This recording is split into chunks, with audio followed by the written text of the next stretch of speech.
பாரதி சீரியலில் நாளைக்கு என்ன நடக்குதுன்னு பார்க்கலாம் வாங்க. அதுக்கு முன்னாடி வீடியோ பிடிச்சிருக்குண்ணா எவ்வளோக்குள்ள பிடிக்குமோ அவ்வளோக்குள்ள லைக் பண்ணிட்டு பார்த்தா பேச கொஞ்சம் மோட்டிவேட்டிங்காக இருக்கும். ப்ளீஸ் பார்த்து சப்போர்ட் பண்ணுங்கள் ஃப்ரெண்ட்ஸ்.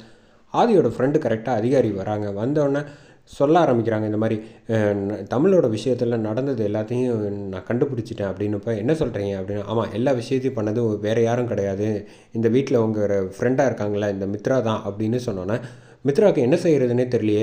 இது நிச்சயமாக வந்து கனவு கிடையாது, காலையில் கனவு கண்டது பழிச்சிருச்சோ அப்படிங்கிற மாதிரி என்ன சொல்கிறீங்க சார், எனக்கு ஒன்றுமே புரியல அப்படிங்கிறப்ப சும்மா நடிக்காதீங்க.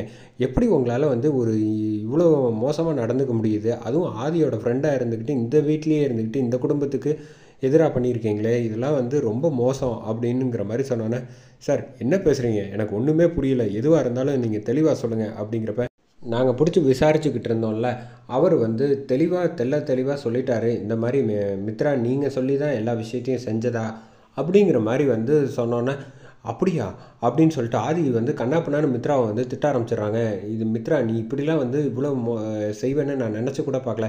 தமிழ் மேலே உனக்கு அப்படி என்ன கோவம், எதுக்காக வந்து நீ இப்படிலாம் செஞ்சுருக்க, சொல்லு, மரியாதையாக காரணத்தை சொல்லு அப்படிங்கிறது சொன்னோன்னே, என்னடா இது இப்படி மாட்டிட்டோம் அப்படின்னு சொல்கிறப்ப ஒரு செகண்டு இந்த பக்கம் பாட்டியிலேருந்து எல்லாரும் சொல்லிகிட்டு இருக்காங்க, இவ செஞ்சிருப்பாளா அப்படிங்கிறப்ப இருக்காது அப்படிங்கிற மாதிரி இந்த பக்கம் பாரதி வந்து சொல்கிறான்.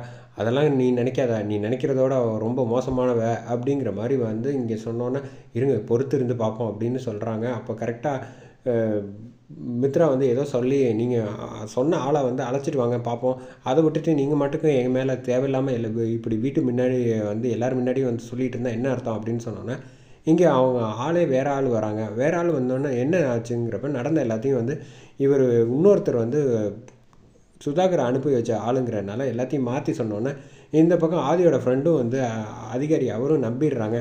சாரி மித்ரா, தப்பாக நினச்சிக்காத ஆதி, இப்படி ஒரு விஷயம் இந்த ஆங்கிளில் இருக்குன்னு நாங்களே எதிர்பார்க்கல இது அப்படின்னு சொல்லிவிட்டு இந்த பக்கம் கிளம்பி போயிடுறாங்க.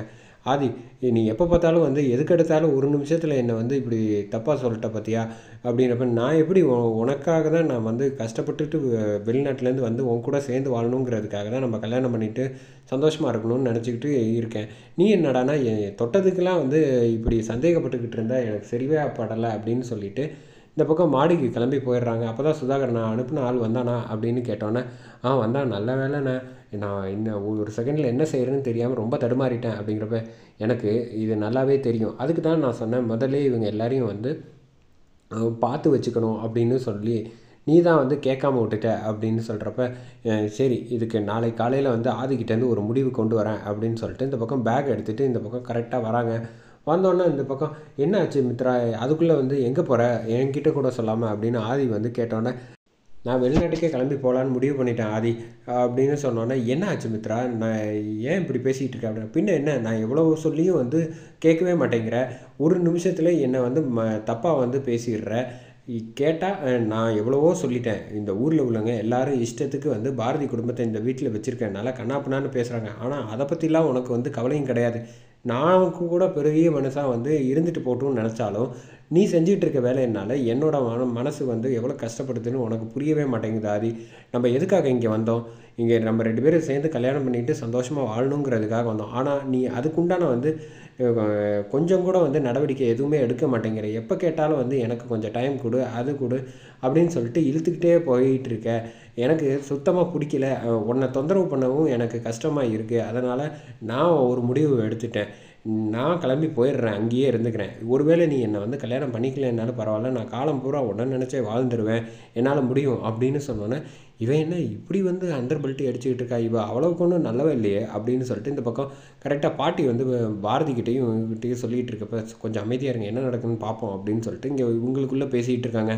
இங்கே பாரு, சரி மித்ரா வந்து சொல்கிறாங்க, ஆதி வந்து என்ன ஆச்சு, இப்போ உனக்காக நான் என்ன செய்யணும்னு சொல்கிறேன் அப்படின்னு, ஒரே ஒரு விஷயந்தான், பாரதியை வேலையாக புருஷன் யார் என்ன ஏதுங்கிறத கண்டுபிடிச்சி அவங்க கூட ஒன்று சேர்த்து வை, அப்படி இல்லையா என்னைய வந்து உன்னோட ஒய்ஃபாக வந்து மாற்றிக்க, ரெண்டும் இல்லாமல் இப்படி இக்கட்டாக வந்து இப்படியே பண்ணிக்கிட்டு இருந்தேன்னு வச்சுக்கோங்க, இது துளி கூட வராது அப்படின்னு சொல்லிட்டு பேக் எடுத்துகிட்டு கார்லேருந்து கிளம்பி போயிடுறாங்க.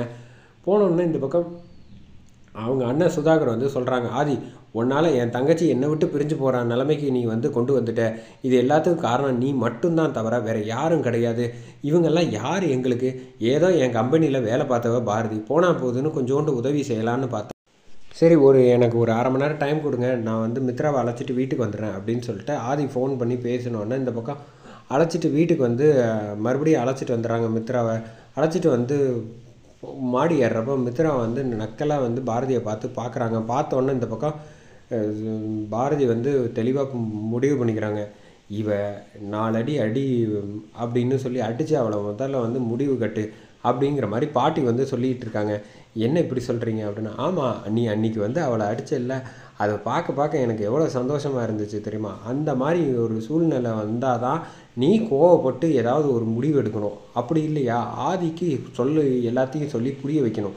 ரெண்டும் இல்லாமல் இந்த விஷயம் முடியவே முடியாது அப்படிங்கிறது, அப்புறம் இனிமேல் நீ தான் முடிவு எடுக்க வேண்டியது உன்னுடைய பொறுப்பு அப்படின்னு இந்த பக்கம் லக்ஷ்மி அம்மா வந்து சொல்லிவிட்டு இந்த பக்கம் போகிறாங்க. போனோடனே இந்த பக்கம் ஆதி வந்து சொல்கிறாங்க, இங்கே பாரு, எனக்கு இன்னும் கொஞ்ச காலம் அவகாசம் கொடு, இந்த ஆதித்யா பிரச்சனை மட்டும் சரியானோன்னே நம்ம நிச்சயமாக நீ சொன்னபடியே நம்ம 2 பேருக்கும் வந்து எல்லாமே கல்யாணம் முடிஞ்சிடும், எனக்கு கொஞ்ச நாள் மட்டும் அவகாசம் கொடு அப்படின்னு சொல்கிறப்போ, சரி அது இப்போயும் நான் உங்கள் மேலே வந்து கையை பிடிச்சிட்டு அன்பாக தான் இருக்கேன், நீங்கள் இதுக்கப்புறமும் என்னை வந்து 10 நாள் தரேன், அதுக்கப்புறம் என்னை மேற்கொண்டு தொந்தரவு பண்ணாதீங்க அப்படிங்கிற மாதிரி சொன்னோன்னே சரி அப்படின்னு சொல்லிட்டு போகிறாங்க. ஆதி கரெக்டாக இப்போ நம்ம எதுவாக தெரிஞ்சுக்கிறதா இருந்தாலும் நம்ம காஞ்சிபுரத்துக்கு போய் வந்து எல்லாத்தையும் விசாரித்தா மட்டும்தான் வந்து விடை கிடைக்கும். முதல்ல ஆதி வந்து பாரதியோட புருஷன் யாருன்னு தேடுவோம் அப்படிங்கிறாங்க. அதோட முடியுது.